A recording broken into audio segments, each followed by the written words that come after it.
Hello बच्चों, welcome to प्रज्ञान। आज हम लोग स्टार्ट करने वाले हैं बायोलॉजी के फर्स्ट चैप्टर का first lecture, living world. First chapter है लिविंग वर्ल्ड। लिविंग वर्ल्ड में हम लोग को टोटली पढ़ना है कि डाइवर्सिटी कितना है, कौन कौन से ऑर्गेनिज्म है, क्या क्या उनकी डाइवर्सिटी है। लिविंग ऑर्गेनिज्म है, उसका फीचर क्या है। सबसे पहला टॉपिक है लिविंग ऑर्गेनिज्म का फीचर। तो कैसे डिफाइन करेंगे, कौन से फीचर को देकर डिफाइन करेंगे कि लिविंग ऑर्गेनिज्म जो है वो लिविंग ऑर्गेनिज्म है और वो नॉन लिविंग नहीं है करके। ठीक है, तो स्टार्ट करते हैं। सबसे पहले देखेंगे कि पूरे वर्ल्ड में टोटल डाइवर्सिटी कितना है। Total diversity of living organism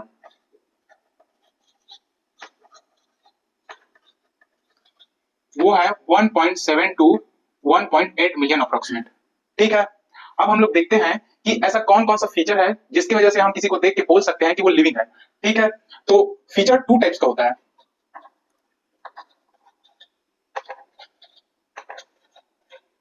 feature two types का होता है। फर्स्ट होता है कैरेक्टरिस्टिक फीचर, और सेकंड होता है डिफाइनिंग फीचर। डिफाइनिंग फीचर कैसे, किसको कहेंगे हम लोग कैरेक्टरिस्टिक फीचर? कैरेक्टरिस्टिक फीचर वो है only present in living organism. और defining feature only present in living organism, all living organism. Clear? कौन कौन से फीचर है वो देखेंगे। फर्स्ट है कैरेक्टरिस्टिक फीचर ग्रोथ, सेकंड है रिप्रोडक्शन, एंड थर्ड है सेलुलर ऑर्गेनाइजेशन। क्लियर? फोर्थ है मेटाबॉलिज्म एंड फिफ्थ है कॉन्शियसनेस।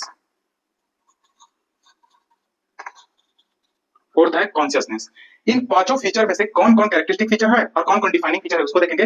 अभी ये जितना भी लिखा हूं ना 5, वो सारे हैं characteristic feature, but defining feature में इसमें से ओनली ये है cellular organisation, second metabolism and third one is consciousness. Clear? ये तीनों बस डिफाइनिंग फीचर हैं जो ऑल लिविंग ऑर्गेनिज्म में 100% प्रेजेंट होंगे ही होंगे। ठीक है, अब हम इसको पॉइंट वाइज देखते हैं कि ग्रोथ कैसे होता है, रिप्रोडक्शन कैसे होता है, सेलुलर ऑर्गेनाइजेशन क्या होता है, मेटाबॉलिज्म क्या होता है, कॉन्शियसनेस क्या होता है। क्लियर?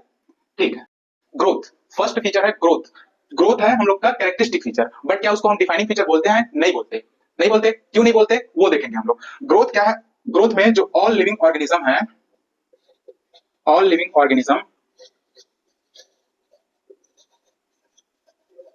ऑर्गेनिज्म ग्रो करते हैं, बट क्या नॉन लिविंग भी ग्रो करते हैं? यस, ऑफ कोर्स करते हैं। देखेंगे, पहले हम लोग ये देख लें कि ग्रोथ में एनसीईआरटी में एक पॉइंट है कि ट्विन्स कैरेक्टरिस्टिक क्या होता है।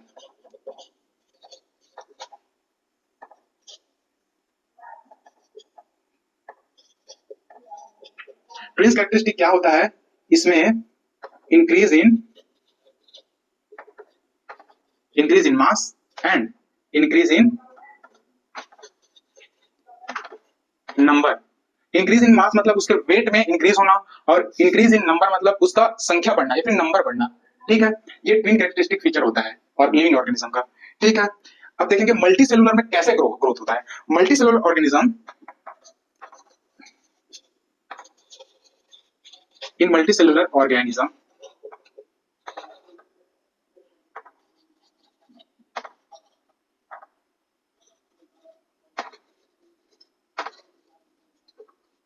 growth and reproduction are mutually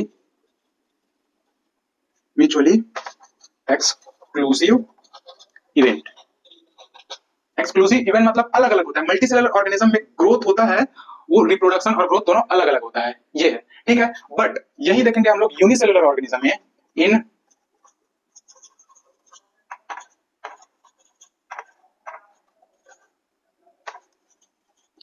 growth and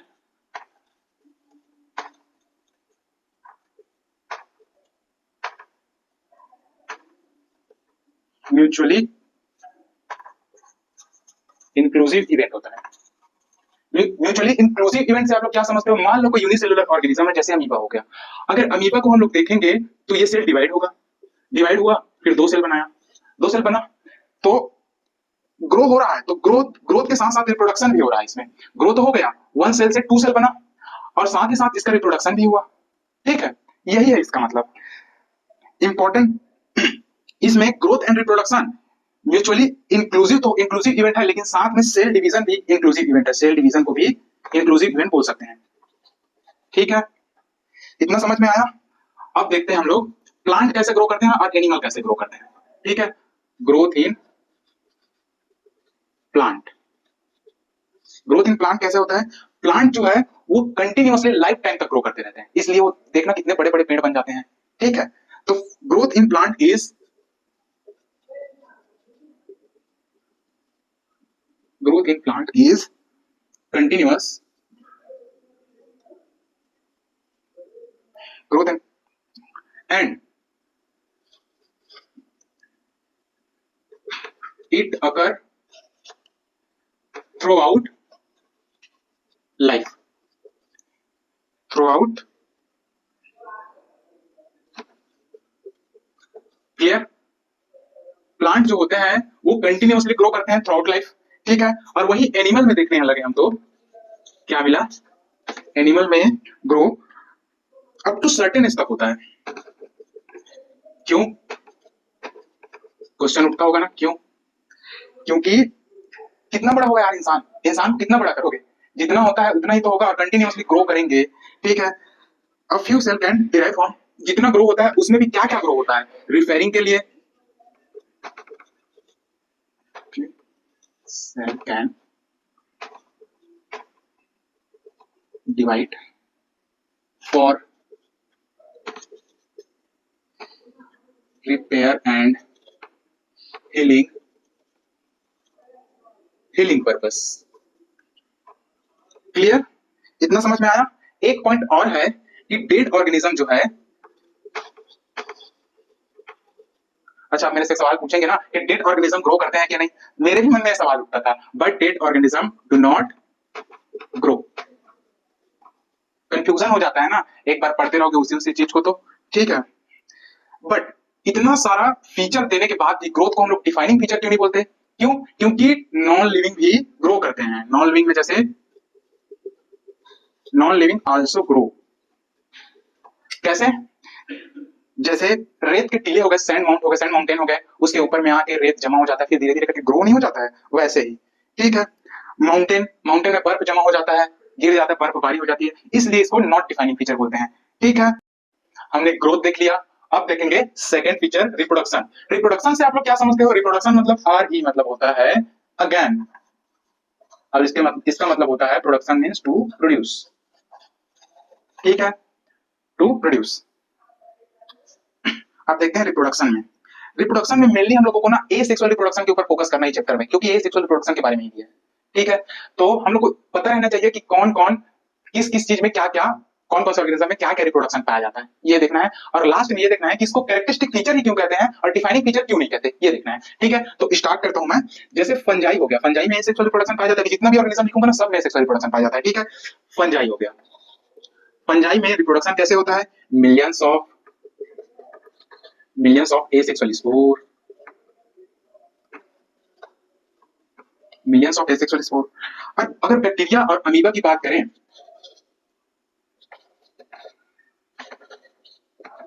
तो इसमें पाया जाता है फीजन, और फीजन में भी बाइनरी फीजन।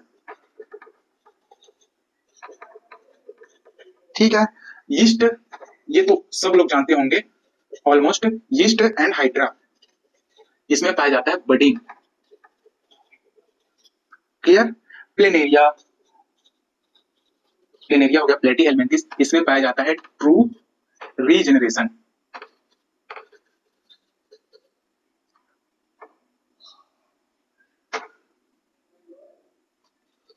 True regeneration. ठीक है, नेक्स्ट है फ्रेगमेंटेशन। फ्रेगमेंटेशन किसमें किसमें पाया जाता है?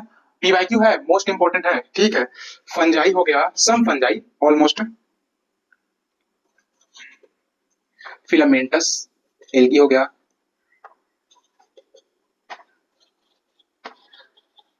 फंजाई हो गया, फिलामेंटस एल्गी हो गया, और protonema of mosses. Protonema of mosses नहीं सुने होगे ना, आगे चल के पढ़ाऊंगा मैं आप लोगों को प्लांट किंगडम में प्रोटोनिमा ऑफ मॉसेस क्या होता है। लिवर वर्ड का टॉपिक है ये। ब्रायोफाइटा में लिवर वर्ड और मॉसेस दो टाइप्स होते हैं, वहां से है ये रिप्रोडक्टिव ऑर्गन फॉर्म करता है ब्रायोफाइटा के लिए। ठीक है, इसमें होता है फ्रेगमेंटेशन। Fragmentation clear. अब रिप्रोडक्शन को हम डिफाइनिंग फीचर क्यों नहीं बोलते? क्यों? क्योंकि कुछ ऑर्गेनिज्म हैं जो रिप्रोड्यूस नहीं करते, लाइक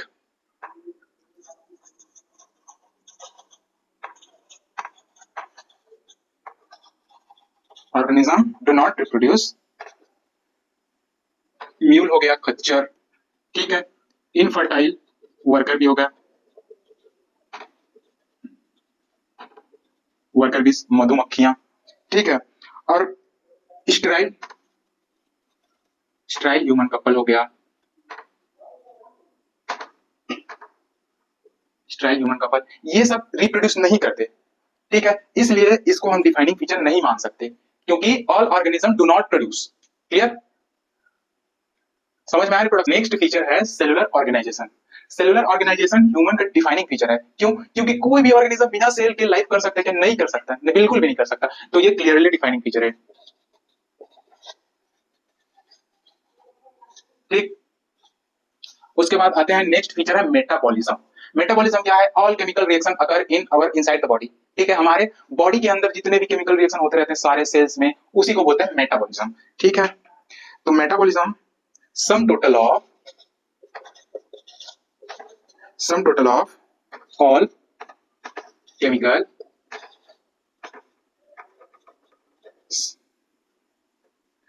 occurring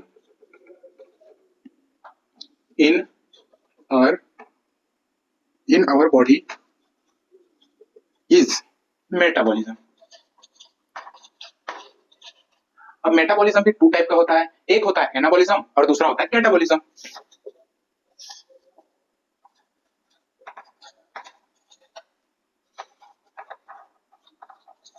मेटाबॉलिज्म और एक होता है, मेटाबॉलिज्म का टू टाइप होता है, कैटाबॉलिज्म एंड एनाबॉलिज्म। एनाबॉलिज्म में क्या होता है? सिंथेसाइज रिएक्शन है ये, इसमें सिंथेसिस होता है, सिंथेटिक रिएक्शन, और ये है ब्रेकडाउन रिएक्शन।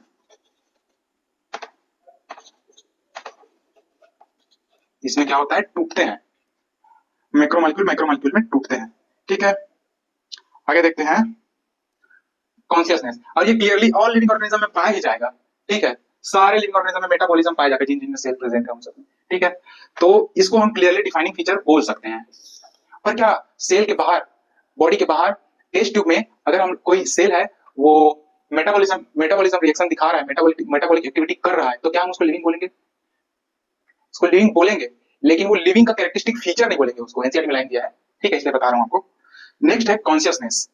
कॉन्शियसनेस मतलब क्या समझते हो आप लोग? कॉन्शियस होना अपने इन्वायरमेंट के लिए। हमें पता रहना चाहिए कि हमारे इन्वायरमेंट में क्या होना है। जैसे बारिश हो रहा है तो हमें पता रहना चाहिए कि बारिश होगा, अभी होने वाला है। ज्यादा धूप पड़ने वाला है तो लगता है, हम लोग को पता रहता है ना कि दिसंबर में ठंड होगा, जून जुलाई में बारिश होगा। ये हम लोग कॉन्शियस अपने इन्वायरमेंट के लिए। ठीक है, अभी कोई बाहर मेरे को चिल्लाएगा मेरा नाम लेके तो मैं जाऊंगा देखने, क्योंकि मैं कॉन्शियस हूं अपने इन्वायरमेंट के लिए।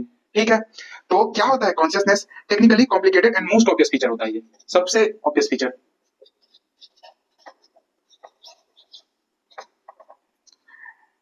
Technically complicated and most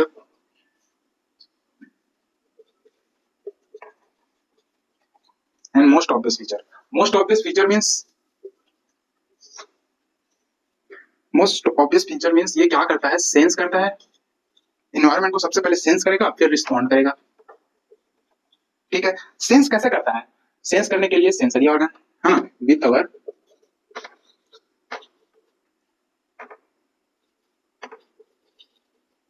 sense organ. फिर क्या करता है? स्टिमुलस देता है। स्टिमुलस कैसे देता है? फिजिकली भी दे सकता है, केमिकली भी दे सकता है, केमिकल के थ्रू, बायोलॉजिकली भी दे सकता है। क्लियर? उसके बाद रिस्पॉन्ड करेगा। रिस्पॉन्ड मींस एक्शन, एक्शन लेगा। अब आते हैं, हाँ, क्या इसको हम कैरेक्टरिस्टिक फीचर बोल सकते हैं? बिल्कुल भी बोल सकते हैं। क्या हम इसको डिफाइनिंग फीचर बोल सकते हैं? 101% बोलेंगे। क्यों? क्योंकि ऑल लिविंग ऑर्गेनिज्म कॉन्शियस होते हैं अपने इन्वायरमेंट के लिए। ठीक है, नेक्स्ट आते हैं हम लोग सेल्फ कॉन्शियसनेस। सेल्फ कॉन्शियसनेस क्या होता है वो देखेंगे। सेल्फ कॉन्शियसनेस क्या होता है वो देखेंगे।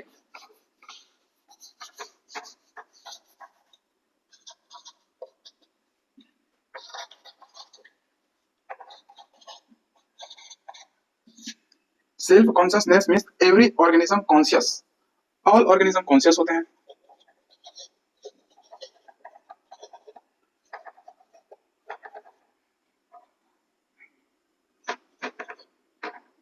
Aware of their surrounding.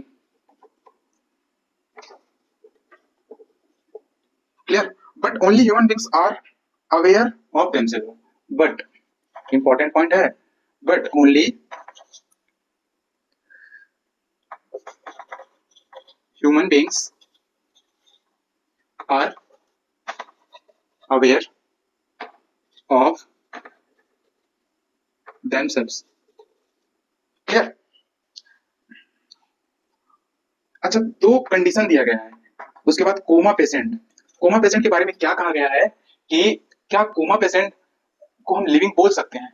तो कोमा पेशेंट लिविंग होते हैं बट वो ब्रेन डेड होते हैं। ठीक है, coma patient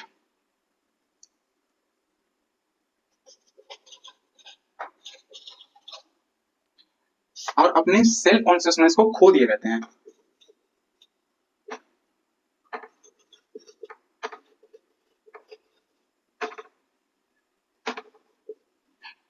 clear? Self consciousness को हम डिफाइनिंग फीचर बोले नहीं बोल सकते। क्यों? क्योंकि सेल्फ कॉन्शियस ओनली ह्यूमन में पाया जाता है, तो ये not defining feature clearly. Clear?